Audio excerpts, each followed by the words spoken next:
Hello student, स्वागत है आपका एक और नए वीडियो में। आज हम जॉर्ज ऑरवेल के फेमस ऐसे politics and the English language की समरी को अच्छे तरीके से समझ रहे हैं।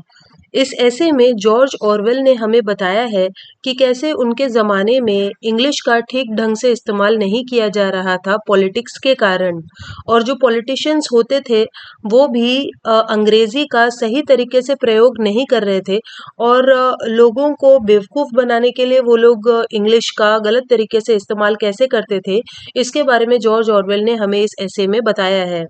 तो चलिए अब हम लोग इस ऐसे के इंट्रोडक्शन को देखते हैं और उसके बाद फिर समरी को अच्छे तरीके से समझते हैं।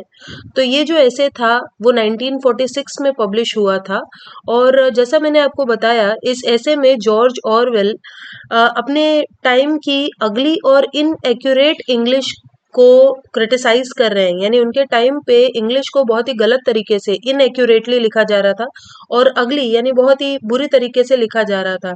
तो इस चीज़ को वो क्रिटिसाइज कर रहे हैं और एग्जामिन कर रहे हैं कि कैसे पॉलिटिक्स में यानी पॉलिटिकल ऑर्थोडॉक्सीज में और डिबेसमेंट ऑफ लैंग्वेज में क्या कनेक्शन है, यानी कैसे पॉलिटिक्स के कारण लैंग्वेज डिबेज हो रही है यानी खराब हो रही है। तो ये जो ऐसे है वो पॉलिटिकल लैंग्वेज पे फोकस्ड है कि कैसे जो पॉलिटिशियंस हैं वो किस तरीके से भाषा को इस्तेमाल करते हैं लोगों को बेवकूफ़ बनाने में, लोगों को बहलाने में, कैसे वो इस्तेमाल करते हैं इसके बारे में ऑरवेल हमें बता रहे हैं। तो अकॉर्डिंग टू ऑरवेल, ऑरवेल के हिसाब से is design to make lies sound truthful. तो ये जो पॉलिटिकल लैंग्वेज होती है यानी पॉलिटिशियंस जिस भाषा का इस्तेमाल करते हैं वो ऐसे लैंग्वेज को यूज करते हैं कि उनके जो झूठ है वो भी लोगों को सच लगने लगते हैं और मर्डर भी रिस्पेक्टेबल यानी सही लगने लगता है लोगों को। तो ऑरवेल मानते हैं कि भाषा का इस तरीके से उपयोग अच्छा नहीं है और लैंग्वेज को बहुत ही वेग यानी कि कंफ्यूजिंग बनाया जा रहा है और मीनिंगलेस बनाया जा रहा है, इसीलिए क्योंकि पॉलिटिशियंस ट्रुथ को, सच्चाई को छुपाना चाहते हैं। अब चलिए हम लोग इस ऐसे की समरी को और अच्छे तरीके से समझते हैं।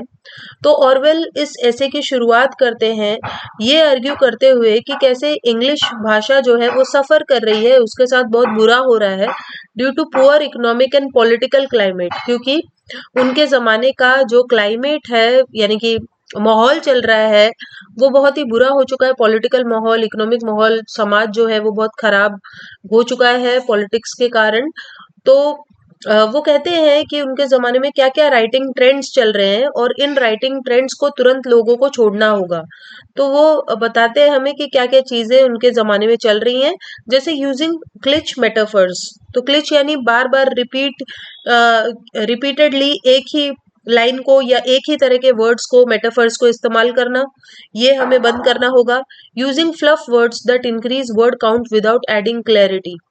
फिर वो कहते हैं कि बहुत सारे ऐसे शब्दों का इस्तेमाल करने लगे हैं लोग जिससे जो उनका जो सेंटेंस है, पैराग्राफ है वो बहुत बड़ा हो जाता है, लेकिन उससे बात क्लियर नहीं हो पाती। तो इस तरह के शब्द यूज करना हमें बंद करना होगा। फिर using large words to sound more authoritative. फिर बहुत सारे बड़े-बड़े वर्ड्स का इस्तेमाल भी लोग करते हैं ताकि सामने वाला जो लिसनर है, सुनने वाला है, यानी कि जो ऑडियंस है उसे ये लगे कि अरे ये कितना ज्ञानी व्यक्ति है। तो ये सब चीज़ें भी हमें बंद करनी होंगी। Using abstract words that look like they are saying something profound but have no meaning. फिर इस तरह के कंफ्यूजिंग वर्ड्स को भी हमें यूज़ करना बंद करना होगा, जिनसे लोगों को ऐसा लगता है कि अरे ये तो कुछ बहुत ही मीनिंगफुल कह रहा है, लेकिन उन शब्दों में कोई मीनिंग नहीं होती। तो ऑरवेल कहते हैं कि पॉलिटिकल लैंग्वेज जो है वो इसी श्रेणी में आती है, इसी कैटेगरी में आती है। पॉलिटिकल लैंग्वेज में बहुत सारे अजीबो-गरीब वर्ड्स का इस्तेमाल करते हैं पॉलिटिशियंस, लेकिन उनकी कोई मीनिंग नहीं होती। Orwell charges that modern English is moving away from using specific language. तो ऑरवेल कहते हैं कि मॉडर्न इंग्लिश जो है ना वो अब स्पेसिफिक नहीं रही है, बहुत वेग और कंफ्यूजिंग हो गई है। उसमें बहुत सारे वेग सेंटेंसेस यानी कंफ्यूजिंग सेंटेंसेस आने लगे हैं that sound pleasing to the ear. तो वो कानों को सुनाई देने में तो बहुत ही प्लीजिंग है, यानी बहुत अच्छा लगता है उन शब्दों को सुनकर, क्योंकि उनमें एक रिदम है, but don't actually mean anything. लेकिन उन शब्दों का, उन सेंटेंसेस का कोई एक्चुअल मतलब नहीं निकलता। टू कॉम्बैट दिस, और इस प्रॉब्लम से लड़ने के लिए ऑरवेल कहते हैं कि राइटर्स को अपने आप को पूछना चाहिए जब भी वो कुछ लिखें, how should I say what I am trying to say, जो मैं बोलना चाहता हूँ उसे मैं कैसे इजीली बोलूँ कि लिसनर को समझ में आए। Is there an image I can use to help what I am saying make sense, क्या मेरे पास कोई पिक्चर्स हैं, इमेजेस हैं, या क्या मैं इमेजरी का इस्तेमाल करके लोगों को अच्छे तरीके से समझा पाऊंगा ताकि मैं जो बोल रहा हूँ वो सेंसिबल लगे। Is the image crisp enough to make the reader think about what I am saying, जो भी फोटोग्राफ या इमेज में इस्तेमाल कर रहा हूँ क्या वो उतनी अच्छी है कि रीडर को समझ में आए मैं क्या कह रहा हूँ। Can I use fewer words to get my meaning across और say it in a better way, क्या मैं कम शब्दों में अपने मैसेज को लोगों तक पहुंचा सकता हूँ, अगर हाँ तो फिर हम ज्यादा वर्ड्स का इस्तेमाल क्यों करें। तो इस तरीके से ऑरवेल राइटर्स को इन सारे क्वेश्चंस को अपने आप को पूछने के लिए कह रहे हैं कि इससे पहले कि आप कुछ लिखें आपको अपने आप को ये क्वेश्चंस पूछने चाहिए, और तब ही आप जो लिखेंगे वो सेंसिबल होगा, मीनिंगफुल होगा और कंफ्यूजिंग नहीं रहेगा। Orwell follows these questions bye honing in on political writing specifically, तो कहते हैं वो कि जब लोग खास तौर पे पॉलिटिकल राइटिंग करें तब ये क्वेश्चंस तो जरूर पूछने चाहिए अपने आप से। Politicians and their representatives use catchphrases to encourage the public to go along with what they are saying. तो जॉर्ज ऑरवेल कहते हैं कि जो पॉलिटिशियंस होते हैं और उनके जो साथी होते हैं, रिप्रेजेंटेटिव्स होते हैं, वो डायलॉगबाजी बहुत करते हैं, कैच फ्रेजेस का इस्तेमाल करते हैं, इडियम्स का इस्तेमाल करते हैं ताकि लोगों को बहला सकें, ताकि लोग उनकी बातों में आ जाएं। Before Orwell offers a set of rules that he feels would offer a shift toward fixing the English language, he clarifies that he is not saying there should be a set form of English and grammar.